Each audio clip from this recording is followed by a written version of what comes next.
natin ngayon, kailangan talaga punta tayo sa bayan ng hanap buhay.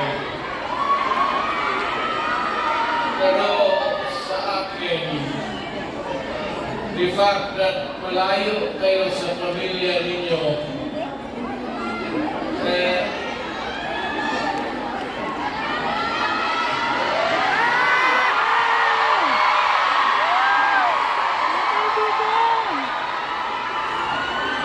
naman ko yung lungkot at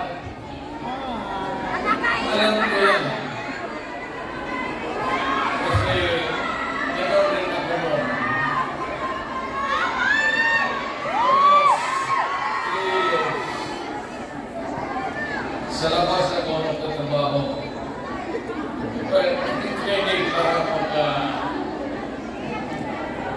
sa koneksyon ko sa pagka-oral ko. Kaya OFW, yan ang pinakamasarap. Nagiginig ako, OFW, mabuhay kayong lahat.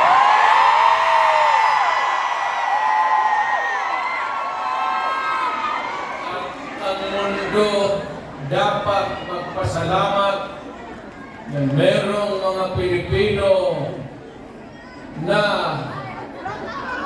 pagpunta dito sa kanila, sa ibang bayan, para magtrabaho para sa kanila, para sa akin, makaipon ng pera para sa pamilya natin. Kasi, well, you know, will take about 7 to 10 years bago mawala itong sitwasyon natin na ganito. But in the meantime, that we are not really ready economically to provide opportunities, trabaho para sa lahat, then kasi pilitan tayo dito na nagtatrabaho para sa ating mga pamilya. Kaya ako ngayon dito, this is the first time that I have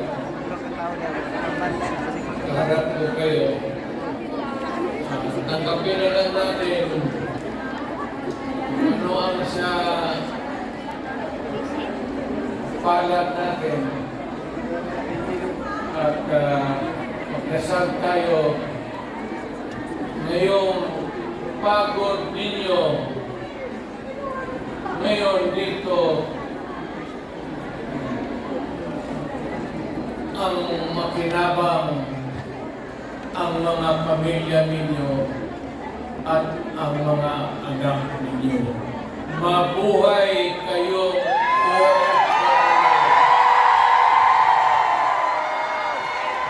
Kaya yung lahat ng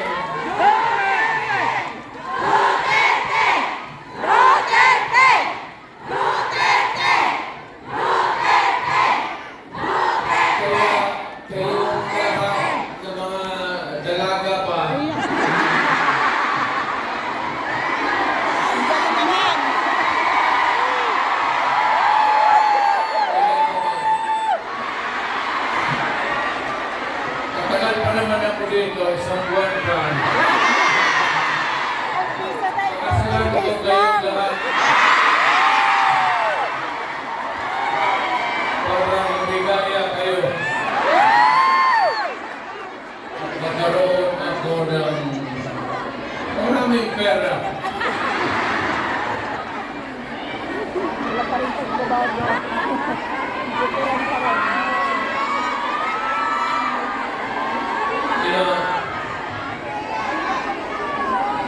Hindi lang ito sabihin nila. Hindi ako nagbubula, ha? Yung mga taga rito na kumanda na kilala yung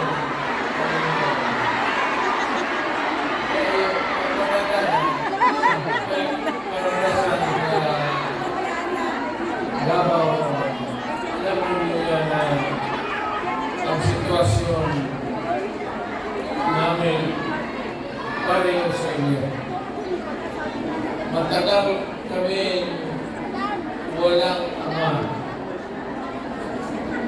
Kasi abogado siya,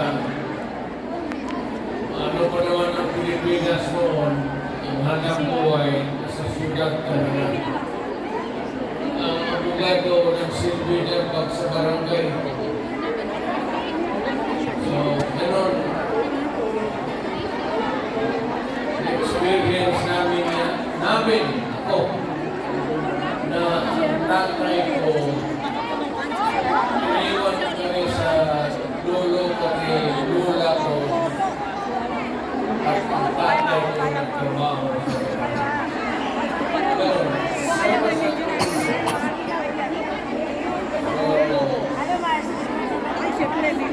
Nabagtama ko talaga yung buhay ninyo. Na yung bukan, na yung reality. Yan o, daming tao. Sa kabila lang yan eh.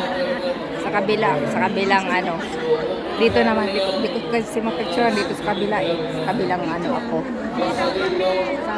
Ayan. Tatay Digong. Dito kami minsan,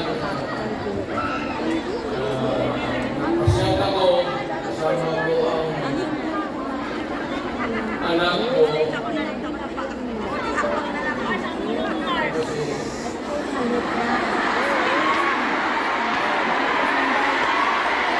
Hinanap niya. Sinday. Hinanap niya si Sarah. Mayroon pa ako dito sa labas.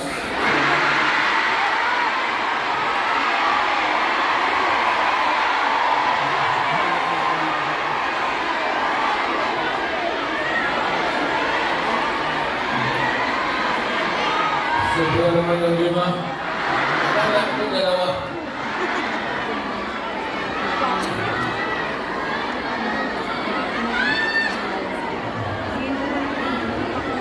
Saan ka pamilya ko? Ang pamilya daw niya nasaan? Pamilya niya nasaan?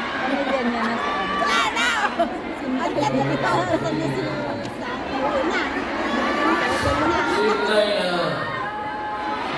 Yun yung ano yun yung lagi nakamasalim. Undo sa kayo sa likod yata lagi. Natin na sinday. Sinday ang pagkikuan.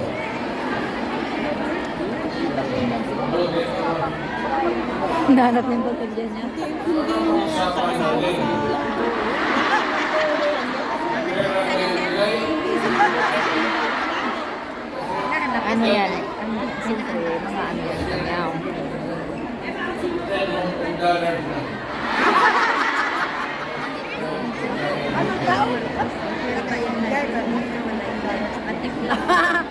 Ako meron!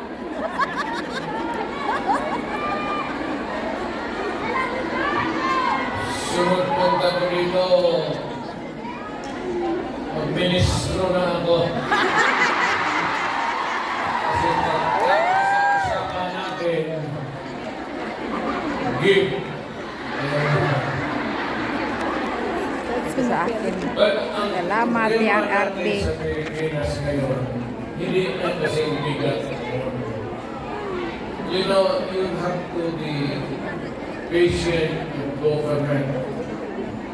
It is not at all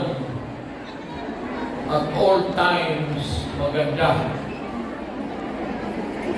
Minsan, ang gobyerno may kapalpakan.